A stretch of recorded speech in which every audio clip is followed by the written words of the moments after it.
Q, Q, Q, I am Q. Welcome to my video. Okay guys, just a little experiment to start out. So I have this cube set up, and you're also over here at the same time. So we're both looking at the same thing. I cut this cube out. It's pretty much a perfect cube as much as my machining abilities would make it. And I'm shooting this video at 18 millimeters. That's the lens I have on it, and that's the settings it's on. Now our eyes are 17 to 24 millimeters. So what you're seeing on your screen is pretty close to what I'm seeing in the studio in real life. So I took a still, took a picture of this, and then I traced this. So I didn't just try and I could have just drawn it from life, but this is a tracing of a photograph of what you're seeing right here. So it's pretty close to dead on accurate. So let's do a little experiment and find out where the vanishing points are for this cube.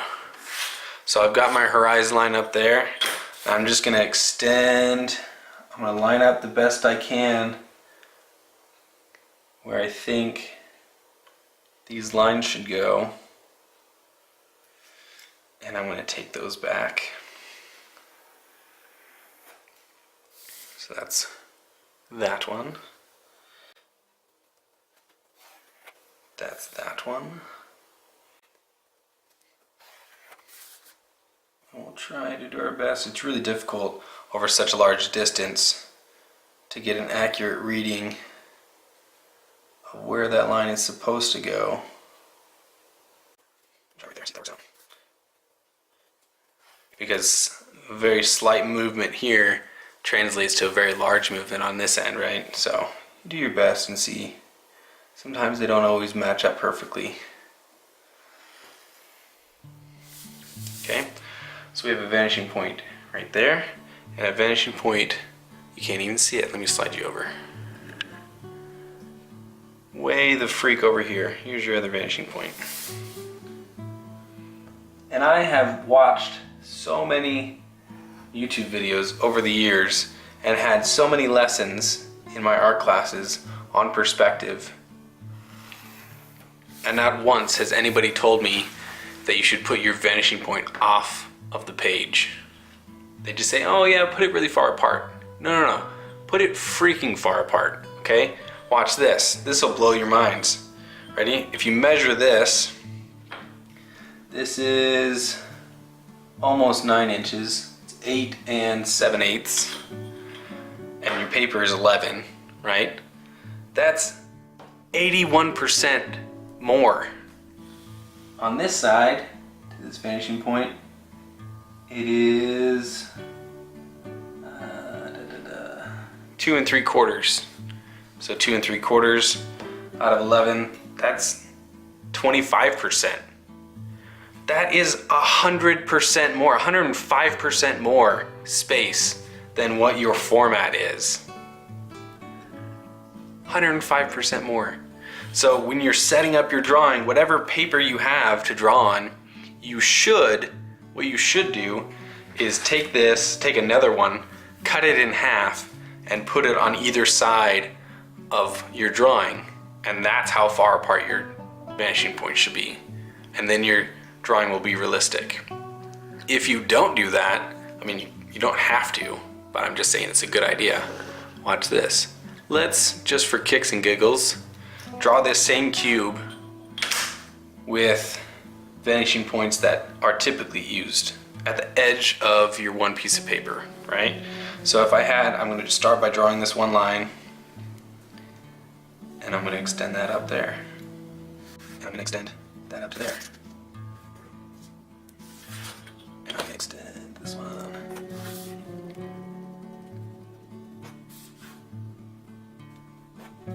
Oh, it's kind of a wonky line. Let's do that again. I like to draw with my ruler upside down because it slides around easier. Oh, I did that one wrong, didn't I? Oops. Let's try that one again. Gosh dang it. We get too excited. Finish the line first, then we do there.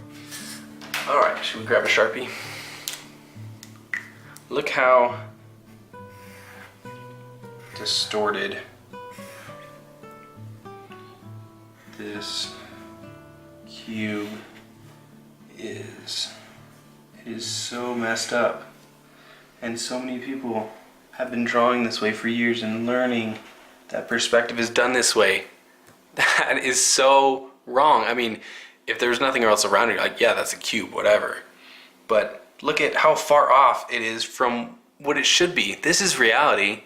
And this junk, that's, oh my gosh, it's garbage. Just get rid of it. It bugs me so much that nobody has ever taught me that. I've been doing art for years and nobody's ever said, take the vanishing points out to the edge. So I'm giving you that advice now. It takes a little bit more space, a little bit more layout, a little bit more work.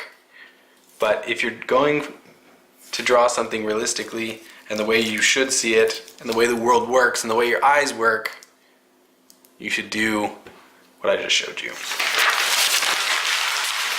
Moving on with the lesson. So I'm going to be working on right there. I'm going to be working on a little bit larger format today, just to make it easier for everyone involved, so you can see what I'm doing. But you guys can just draw in your sketchbooks. You don't have to get this giant piece of paper to practice on. And also, I have my vanishing point set up over here, way over there. Right, and then I've got another one, way over there. But you don't need to see those. We'll just be concentrating right here. Just know that they're there, okay?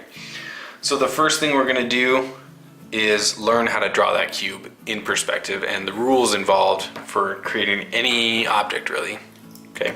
So in 1 point perspective, in our last lesson, we talked about drawing in 1 point. The first step would be to draw the front face of the object, but in 2 point perspective, the object is twisted at some angle. You know, you can be whatever angle you want. So instead of drawing the front face, we're going to be drawing the front corner or the front edge. So the first step is to draw a line anywhere on your page. Doesn't really matter. I'm going to draw mine over here. And this will establish the size and position of your object that is closest to the viewer. So this is the front edge, or the front corner of your building or your sidewalk or whatever it is. There's your object. And we have 2 endpoints of that line. So we're going to connect both of those endpoints to both vanishing points. Okay, so you can take your ruler, line up the 2 dots, and take those back to the vanishing point as accurately as you can. The more accurate that you are with this, and you're always making sure your ruler is right on those points, the better everything turns out in the end.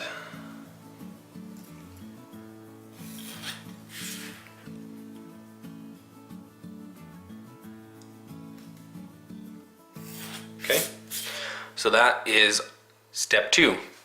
Extend that line to the vanishing point. So this is one side of your building or your thing or whatever it is.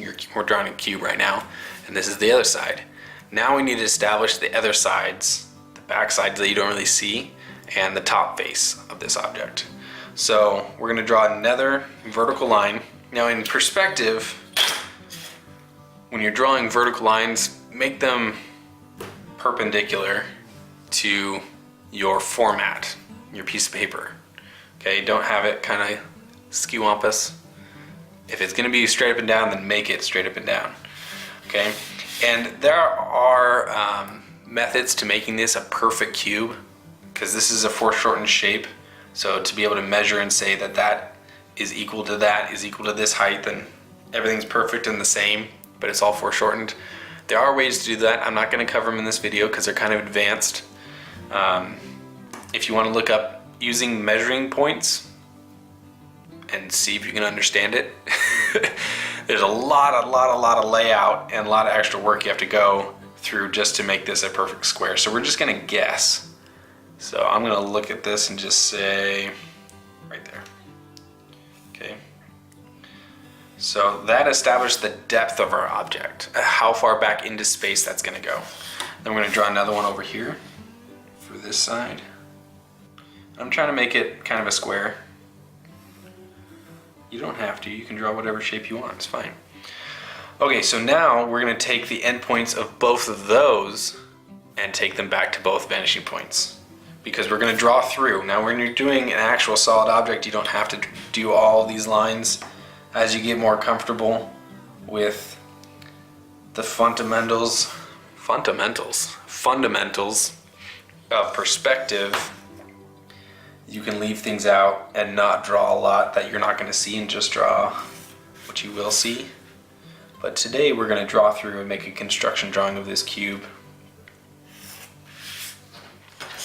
and draw all lines. So both endpoints of both lines that we've drawn, we're going to take back to both vanishing points. And that'll give us the top and bottom of our cube. And then the last step is to draw the back edge, so where those intersect, right there and right there, you can connect those together with a vertical line. And now we have a glass cube to work with. And that's pretty cubular for guessing. I mean, I guess I could measure and see how close I am, but it looks good. It looks like a cube. I like it.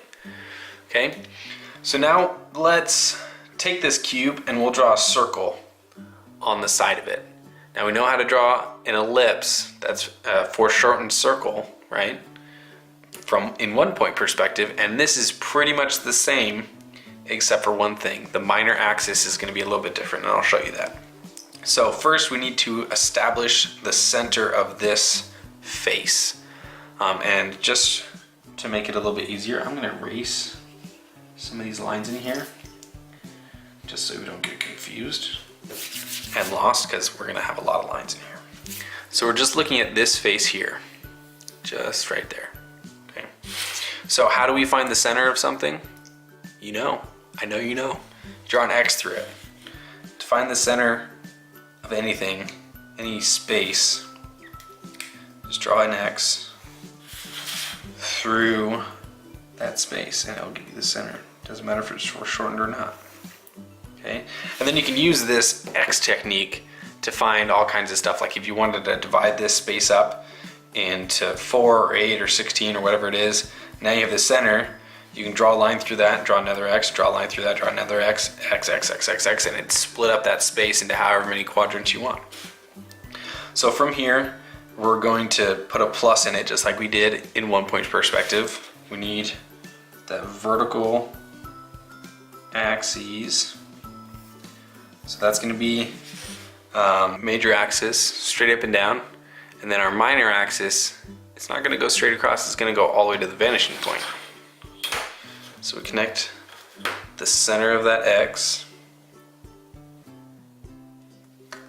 to the vanishing point, just like that. And then we're going to do the same thing. So we have these 4 points of contact where our ellipse will contact the edge of our square. But we're going to find those other 4 on these corners.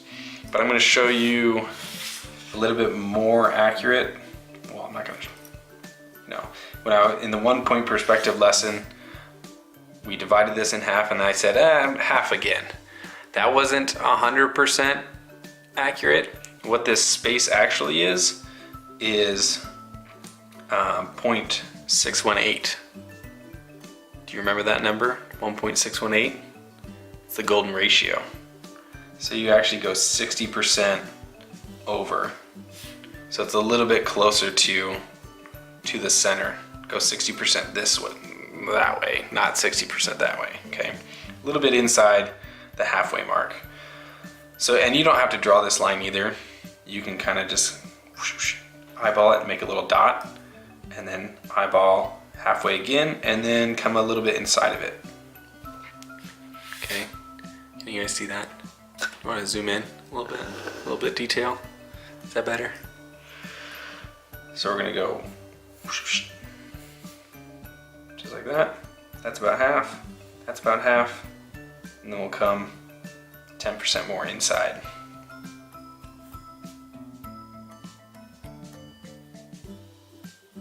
Okay, So now we have 8 reference points that we can use to draw our ellipse. And where these points are, they are 90 degrees to the center. They're perpendicular to the center, so that one goes that way, that one goes that way. So you can kind of start extending those out and just slowly bring them together as smooth as you can, as smooth a transition as you can make. And it's okay if you get a little off track because we're drawing lightly, and we can always go back and fix it.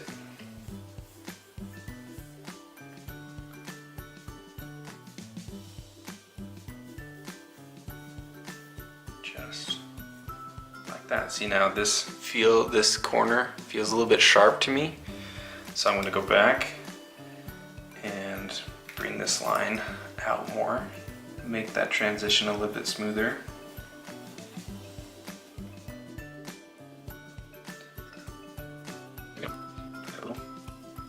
So we have a cube with an ellipse on it. Whoop-de-freaking-do. Let's copy this back into the distance, back in space. We're pushing it back and making it smaller.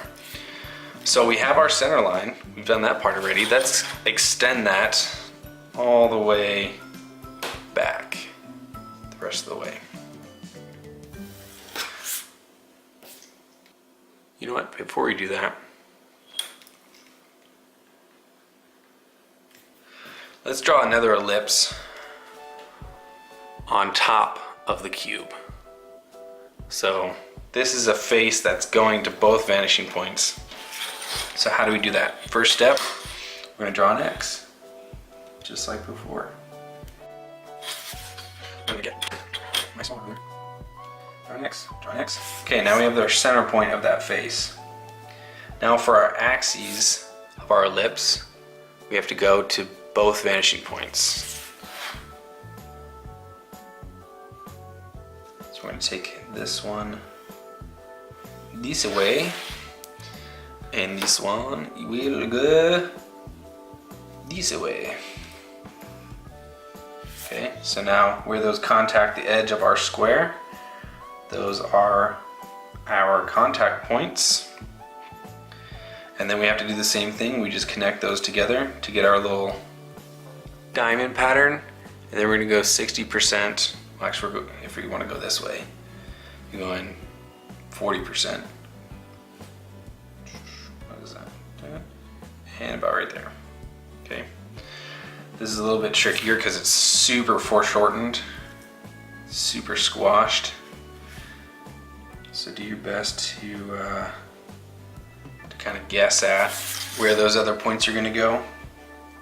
You could, if you really wanted to, you can physically measure this distance from here to here, cut it, 40% more that way, but it's close enough if you just guess. Okay, so now we have our 8 points, so same thing. It's going to be 90 degrees to the center, 90 degrees, 90 degrees, and it's going to turn really hard right here. This is going to be a very flat ellipse. And normally when I'm doing this, as I'm drawing circles, I like to spin my paper around.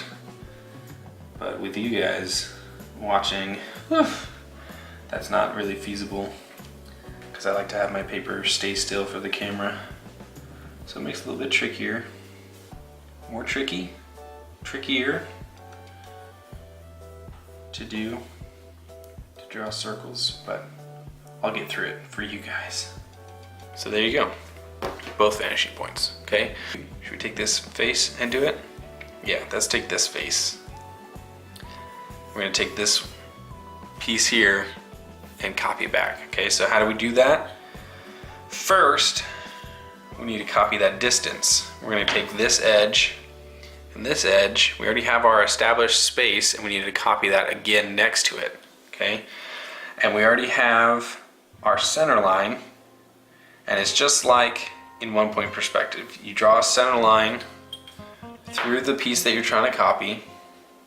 So you draw that X, extend your center line to the vanishing point. Let me extend this line too, just a little bit further. And then where that center hits your second line, remember 1, 2, 3, 4. This is number 1, number 2. We're going to go from the bottom corner of number 1 through the center of number 2 and up to the top of number 3. So I like to put my pencil there for the ruler to have something to hit, and then I can just slide on over. And then I'm going to extend that line all the way up until I hit that top converging line. Okay, and then where that point hits, we're not going to just draw straight down, we're going to go to the other vanishing point, way over here.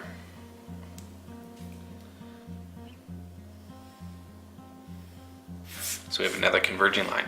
And then if we wanted, we can take that and continue it down, making sure that it's parallel to the one next to it as we draw.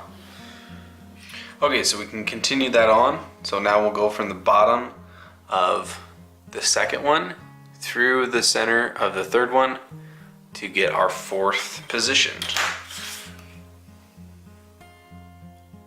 Right, ooh, that's hard to see. Right there.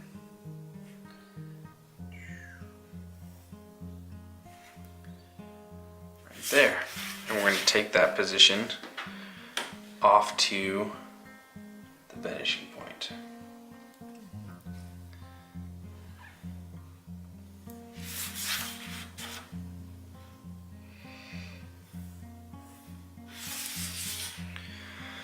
So now we've got a couple cubes. Now we can go up with it if we want.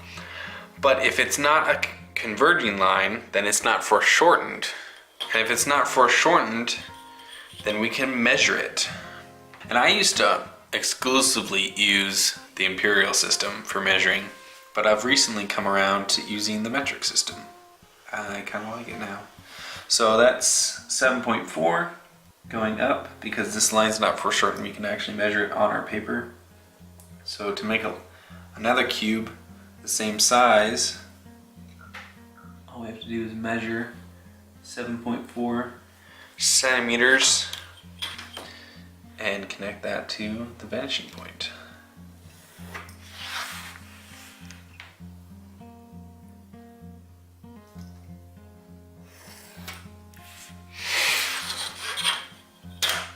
Then we need to extend these up to that converging line, and we have our divisions, just like that. So if we had something on the floor that we wanted to copy across instead of something that was standing up, it's the same process, except we're going to use both vanishing points instead of just one of them because it's not on the side. Makes sense? So same thing, you have to start by establishing your first object that you want to copy. So because we're drawing on the floor, instead of a line to begin our object, we're just starting with a single point in space. So we'll send that back to both vanishing points. And then we have to establish our first width, how big this object is that we're going to copy, right? So let's make it a rectangle just for fun. So we'll put the first point here and take that back to the vanishing point.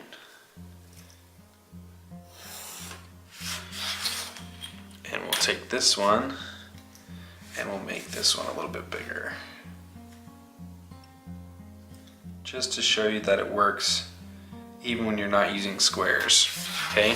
So let's say this is a tile floor in your space that you're trying to create, and you want to copy this tile across all of these pieces. So you have to step it in both directions. So first, just like before, we're going to draw an X, find that center point.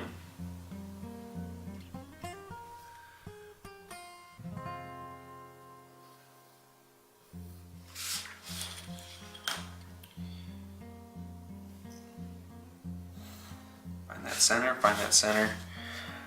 So we'll take that center point and extrude it to one of your vanishing points. It doesn't matter which one, just pick one.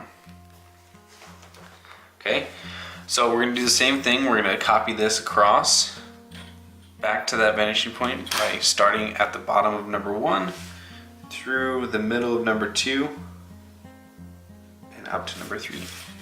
And then where that hits, we're going to connect to the other vanishing point. And we're going to extend that all the way across because we're trying to make a tile floor. So we're going to make that line all the way down. And then you can keep going with this process.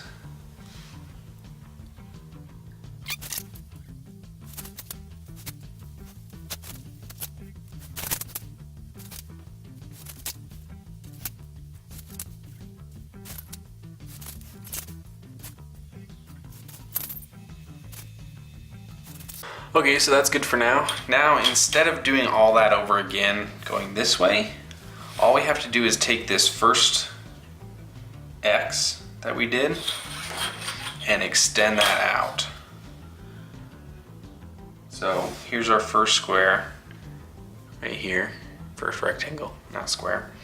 And here's our diagonal that cuts across those 2 corners. And as accurately as we can, we're going to extend that through the space, okay? And I'm going to cut this off. Where that hits on the end, I'm going to cut it off just to give ourselves some limits. So here's our, let's say it's a dance floor or something out in the middle of a field. So now where that diagonal hits each of these converging lines, we're going to take to this vanishing point over here. And that'll give us a quick and accurate measurement stepping back into space for each of these tiles. And this will work if you're using squares or rectangles, whatever your proportions are for your object. You can use this technique to make flooring.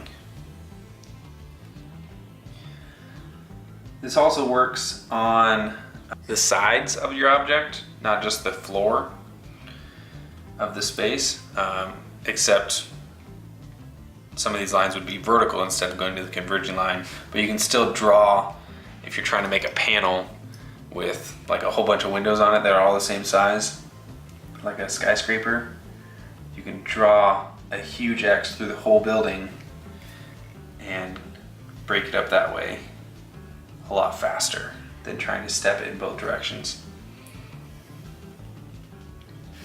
Well, actually, in that direction, you just measure it for real instead of trying to do this. So there you go.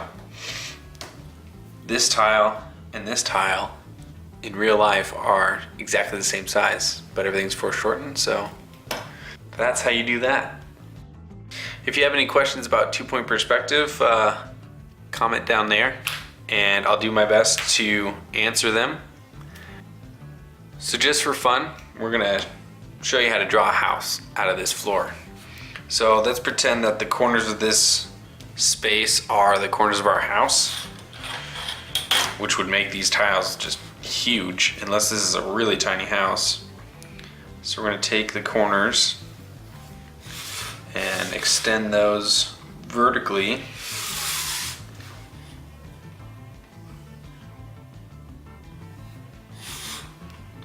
Straight vertically, straight up and down, because this isn't 3-point perspective. That's way too complicated. We're only doing 2-point perspective. And then we'll take those and turn this into a 3-dimensional rectangle by extruding those back to the vanishing points.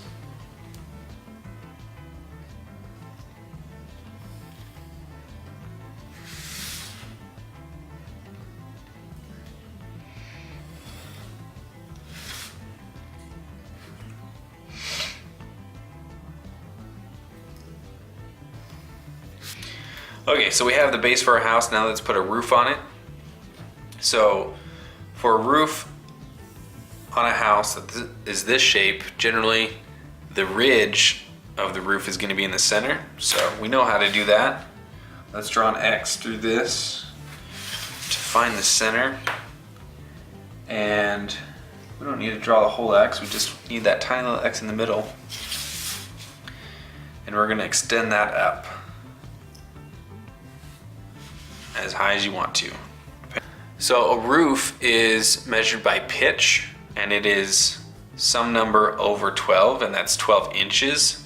So it's rise over run, if you remember your math classes. So it's either gonna be something like 512 is very common for residential areas, and it can go all the way up to 14 and 1612. And that's crazy steep. You can't walk on that. But 512, 612, that's pretty common. So we're gonna go up 5 inches and over 12 inches is what that means. So 512 pitch on this roof, I'm just kind of guessing, is gonna be about right there. That's more like 412. Let's make it a little bit higher. So draw that down. Now, realistically, does the roof line hit your wall and just go straight down? No, it doesn't. The roof comes along and it comes past the wall and makes an eave there so that you don't have water dripping down the side of your house. So just extend that a little bit further, and wherever that stops, we'll take back to the vanishing point.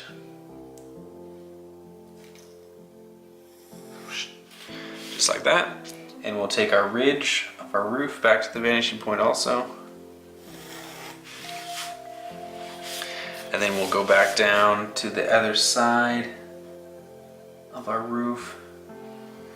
Now, how do I know where to stop this line to make this side equal to this side as far as coming off of the roof? Because I know that these are the same, but to determine where this one should be, I'm going to take this intersection, this corner, and I'm going to extrude it back to the other vanishing point. So where that hits, right there, I should stop the roof right there. Right? Spatula principle, alert. Make it thick, give it some thickness.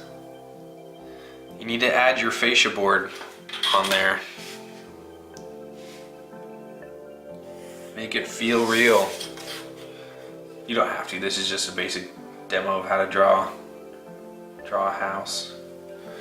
Anyway,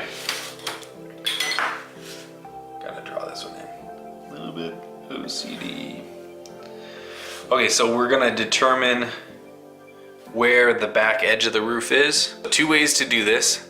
The cheap way is to line up your ruler and kind of just like, it's the same angle, like right there, kind of like that, and you draw a line. And you kind of make it the same, because this pitch is not going to change as it goes back to the vanishing point. It's not. So you can just kind of guess and make them parallel. Or we have this back face back here. So you can draw an X through that one. Find the center again. Take that vertically, just like we did before, all the way up until it hits our ridge line, which is the lower line. This upper one is our horizon line. So right there, that's where our ridge hits, and we can take that and bring it down to the corner of our house. And the other one doesn't matter because we can't see it, but we'll draw it in anyway.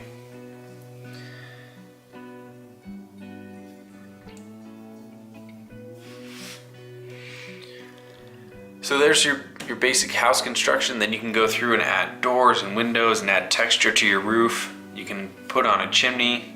Chimneys are really complicated. Oh my goodness, if you have a chimney right on your ridge, or if you have your chimney back here, and then to figure out where it is on the roof and to keep those angles and have it all work, whew, you're in for quite a night of some layout work. Anyway, so for today's big drawing, just like I did in 1 Point Perspective, I took the lessons we learned and I did a full drawing. Today what I want to do is an exterior drawing. So whatever you want, draw something outside. Draw Draw a building, draw streets, draw cars, draw a city. For this one, I'm going to draw a hedge maze. You can draw whatever you want, so watch this video as many times as you need to and do a full drawing on some decent sized paper with your vanishing points far enough apart, way over here and way over here. Remember, it's 50% further, so if you take the distance of your format, find the center point, and then measure out that same distance. Just whoosh, slide it. That's where your vanishing point should be, okay? On both sides to make it realistic. But if you like it skewed and crazy, like blown out, then fine. Put your vanishing points really close together. But I'm gonna time lapse my drawing of a maze. Hope you enjoy it, and we'll see you next week for some more drawing fun.